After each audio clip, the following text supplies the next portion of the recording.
Di dalam kolam ada ikan emas.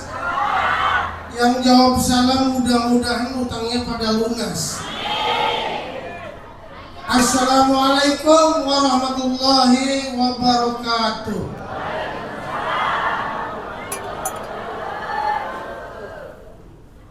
Beli manggis di Kertajati. Senyum Pak Ustadz manis selalu di hati. Beli durian di pasar bersih. Cukup sekian, terima kasih. Yang mau bertanya dipersilakan.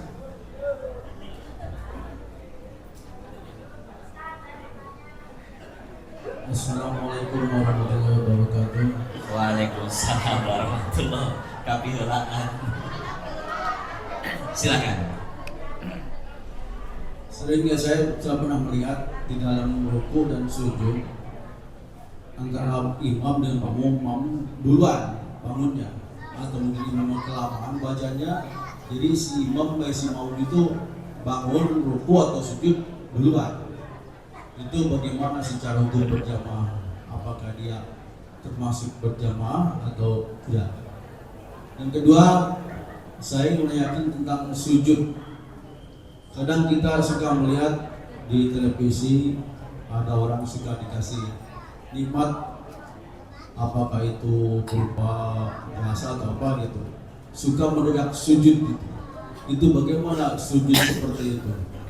Assalamualaikum warahmatullahi wabarakatuh. Waalaikumsalam warahmatullahi wabarakatuh. Makmum mendahului imamnya dengan setengah rukun, hukumnya makruh. Jika mendahului imamnya satu rukun, haram, tapi tidak batal.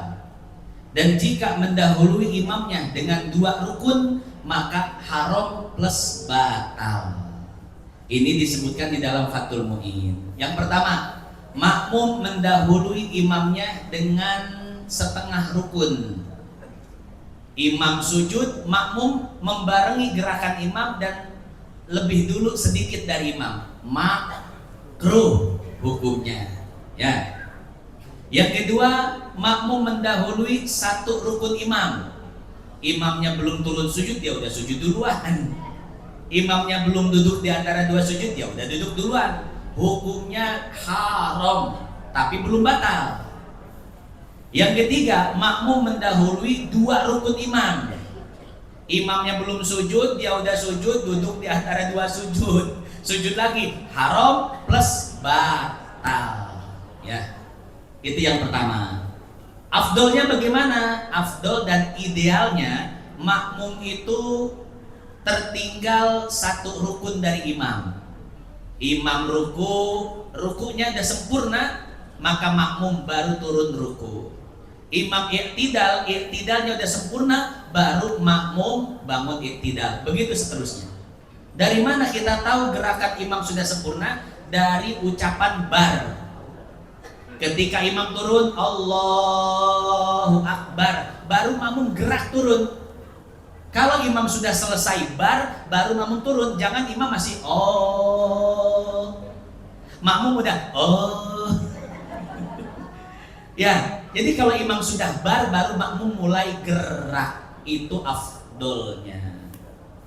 Yang kedua, banyak orang yang diberikan nikmat langsung sujud syukur. Apakah itu benar? Betul, Pak, Bu. Ya, cuman ada aturannya. Apa? Yang pertama, harus punya wudhu. Yang kedua, harus tutup aurat. Pemain bola habis ngegolin sujud tuh, lututnya kemana-mana. Ya, maka pemain bola harus pakai penutup lutut ya. Kalau lututnya tertutup, maka boleh sujud sahwi. Cari cingwa, syukur sahwi.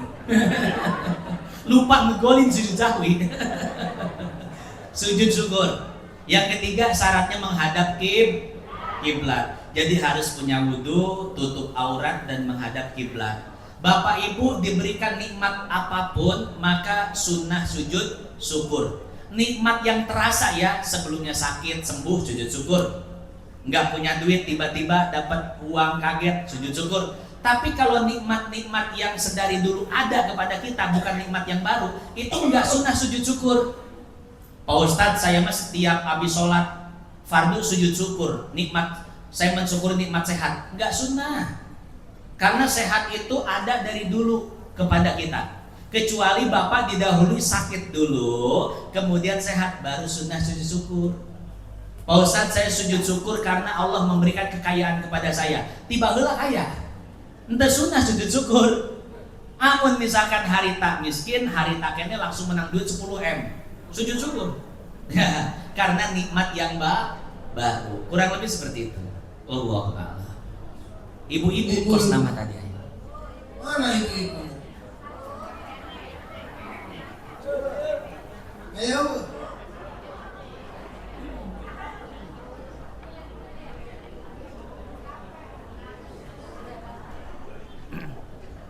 Assalamualaikum warahmatullahi wabarakatuh. Waalaikumsalam warahmatullahi wabarakatuh. Saya ingin nanya Pak Ustadz. Silahkan. Seperti yang tadi Pak Ustadz katakan bahwa kita harus taat dan turut kepada suami. Itu sudah saya lakukan. Tapi ternyata suami saya selingkuh melulu. Harus bagaimanakah yang saya harus lakukan sekarang ini Pak Ustadz? Assalamualaikum warahmatullahi wabarakatuh. Kalau nikmat itu ngomong ya Pak Ustadz. Oh itu bisa ngejawabnya ya.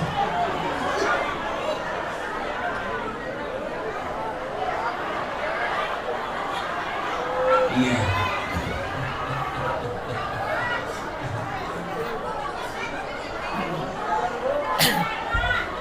Iya.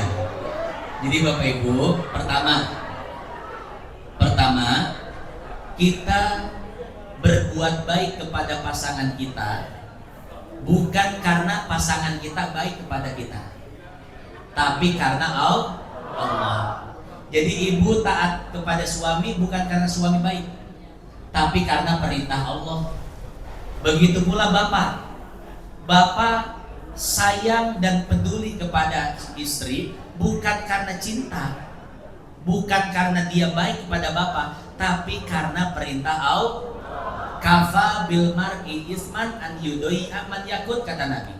Wa ashiruhunna bil ma'ruf. Engkau berbuat baiklah kepada pasanganmu. Ya, begitu.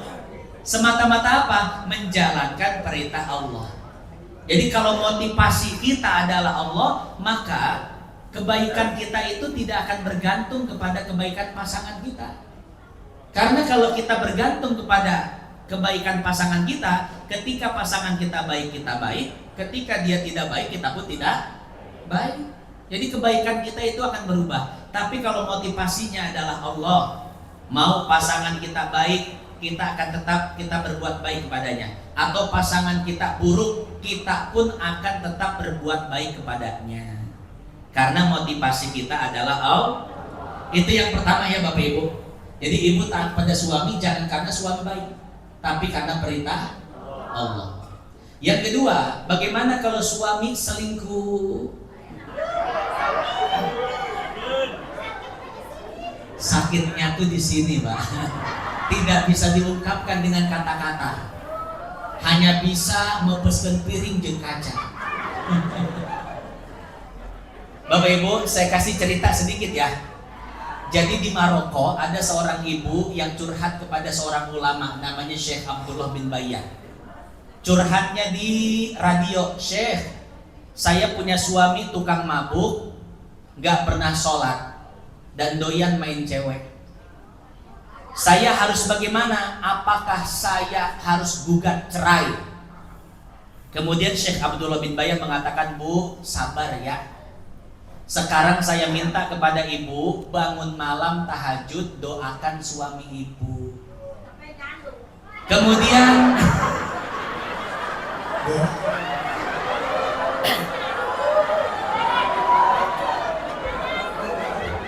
sok merek ide wae. Ide nama ti ibu-ibu, sebetulnya. Bu, orang salah kita sebetulnya hatena bersih. ibu sok mere ide wae, insya Allah nyandung.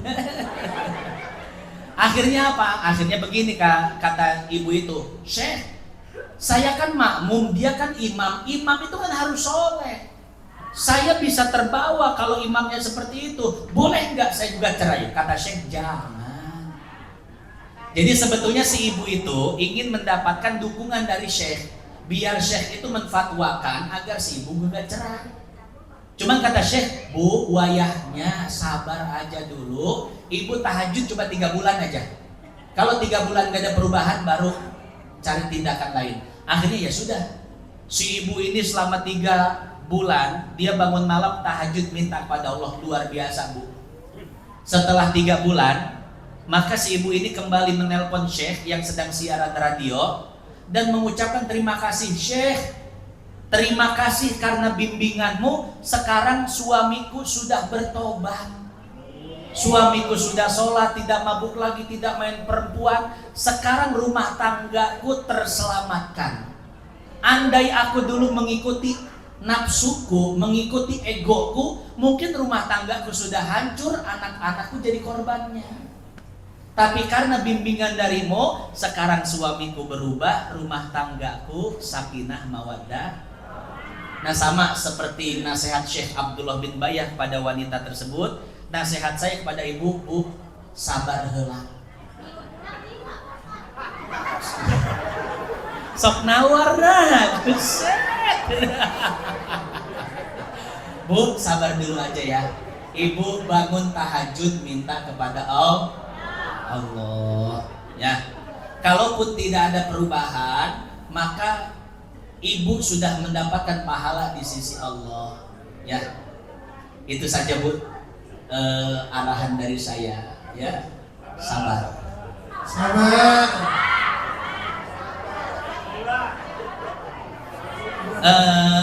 Ada seorang wanita bertanya kepada seorang wanita solehah. Ini di Kalimantan Bu. Wanita solehah ini seorang hubabah. Ada seorang wanita yang sedang putus asa karena banyak masalah bertanya, Hubabah, apakah sabar itu ada batasnya? Maka Hubabah mengatakan, ya betul ada batasnya. Sampai kapan? Kata Hubabah, batasnya sampai mati. Selama engkau belum mati, selama itu pula sabarlah jalan terbaik bagi orang beriman. Ya, maka Bu, ibu yang sabar, banyak doa, kuatkan keyakinan. Itu saja. Wallahu a'lam. Dah ya. Ya, geus arek lomba Agustusan ya. Mudah-mudahan yang sedikit ini manfaat.